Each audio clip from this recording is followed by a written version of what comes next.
আল্লাহ পাকের চাওয়া হলো প্রত্যেকটা মানুষকে আল্লাহ পাক নিষ্পাপ করে সৃষ্টি করেছেন। যখন কোনো মানুষ দুনিয়াতে আসে তো নিষ্পাপ অবস্থায় আসে, তখন তার চোখে কোনো গুনাহ থাকে না, হাতে কোনো গুনাহ থাকে না, পায়ে কোনো গুনাহ থাকে না, লজ্জায় স্থানে কোনো গুনাহ থাকে না। এক কথায় পায়ের নখ থেকে নিয়ে মাথা পর্যন্ত পুরা দেহটা একেবারে গুনাহমুক্ত থাকে, নিষ্পাপ থাকে। এই নিষ্পাপ করে আল্লাহ তাআলা মানুষকে দুনিয়াতে পাঠান। আল্লাহ পাকের চাওয়া হলো যে হে আমার বান্দা, তুমি যখন ৬০, ৭০, ৮০ বছর পরে যখন আমার কাছে ফিরে আসবে তো তুমি নিষ্পাপ অবস্থায় ফিরে আসবে। যখন আমি দুনিয়াতে পাঠিয়েছিলাম তখন তোমার চোখে কোনো গুনাহ ছিল না। আল্লাহ পাক বলেন, বান্দা যখন তুমি তোমার হায়াতের জীবন শেষ করে আমার কাছে যখন আসবে, তোমার চক্ষুটা যেন এরকমই পবিত্র থাকে যেরকম একটা পবিত্র চক্ষু দিয়া আমি তোমাকে পাঠিয়েছিলাম। ৬০, ৭০ বছর পরে যখন আমার কাছে আসবে, একটা গোনাও যেন চোখের মধ্যে না থাকে।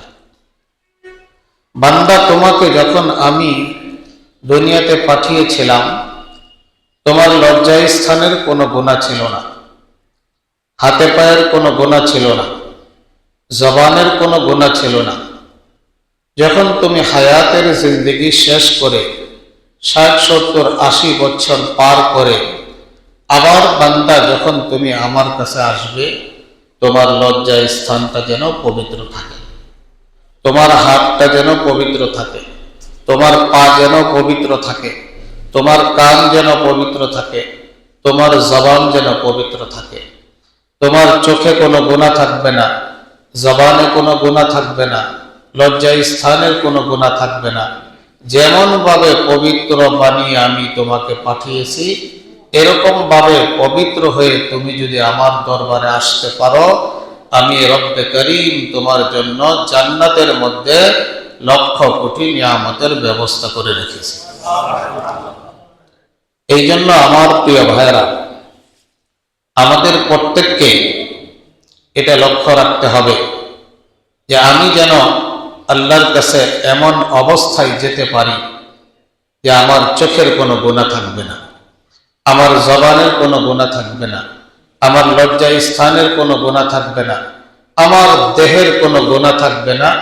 ওরা দেহটাকে যেন পবিত্র করে আমি যেন কবরে যেতে পারি। যদি পুরা দেহটাকে পবিত্র করে কবরে যেতে পারি, তাহলে কবর আমার জন্য বেহেশতের বাগান হবে। ফেরেশতারা আসবে, এসে বলবে যে আফরিসু লাহু ফিরাশাল জান্নাহ, এই যে ব্যক্তি পবিত্র অবস্থায় আসছে তার জন্য কবরে বেহেশতের বিছানা বিছায় দাও। ওয়া আলবিসু লাহু লিবাসাল জান্নাহ, এবং তাকে কাফনের কাপড় সরিয়ে বেহেশতের পোশাক তাকে পরিয়ে দাও।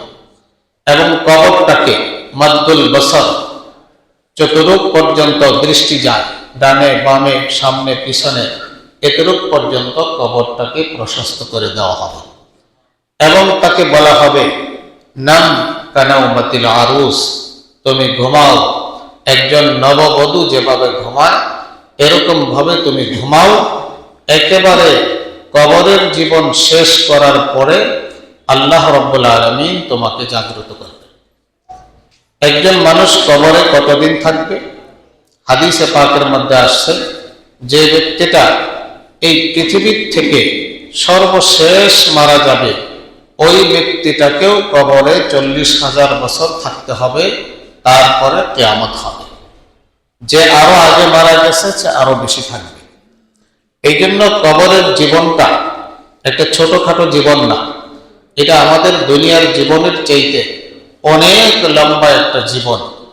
এই জীবনে যদি এই কবরের জিন্দেগিতে আমি যদি সুখে শান্তিতে থাকতে চাই, বেহেশতের বিছানায় যদি ঘুমাইতে চাই, আমার কবরটাকে যদি প্রশস্ত করতে চাই, আমি কবরে যদি বেহেশতের পোশাক পরিধান করতে চাই, তাহলে আমাকে এই গুনাহের ময়লা থেকে পরিষ্কার হয়ে পবিত্র হয়ে আমাকে দুনিয়ার থেকে যেতে হবে।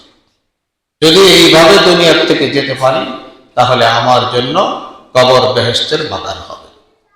এই জন্য আমার প্রিয় ভাইয়েরা, আমাদের প্রত্যেকের জন্য জরুরি যে নিজেকে গুনাহের ময়লা থেকে পরিষ্কার করে ফেলা, ভবিষ্যতের জীবনে গুনাহ না করা, আর যা অতীতের গুনাহ হয়েছে এর থেকে নিজেকে পরিষ্কার করা। সম্মানিত হাজিরিন, আমার দেহে যদি, আমার কাপড়ে যদি কোনো ময়লা লাগে, তাহলে এই ময়লা নিয়ে আমরা চলাফেরা করি না, সাথে সাথে দৌত করে ফেলি, সাথে সাথে দৌত করে ফেলি। যদি আমার গুনাহের ময়লা যদি আমার দিলের মধ্যে লেগে যায়, আমার দ্বারা যদি গুনাহ হয়ে যায়, তাহলে বিলম্ব না করা, সাথে সাথে তওবা করে এই গুনাহের ময়লাকে পরিষ্কার করে ফেলা, আর ভবিষ্যৎ জিন্দেগি এমন ভাবে অতিবাহিত করা যে আমার জীবনে যেন একটি গুনাহ না হয়, আমার চোখের দ্বারা যেন একটি গুনাহ না হয়, আমার জবানের দ্বারাও যেন একটি গুনাহ না হয়, আমার অঙ্গ প্রত্যঙ্গ লজ্জা স্থানের দ্বারা যেন কোনো ধরনের গুনাহ না হয়।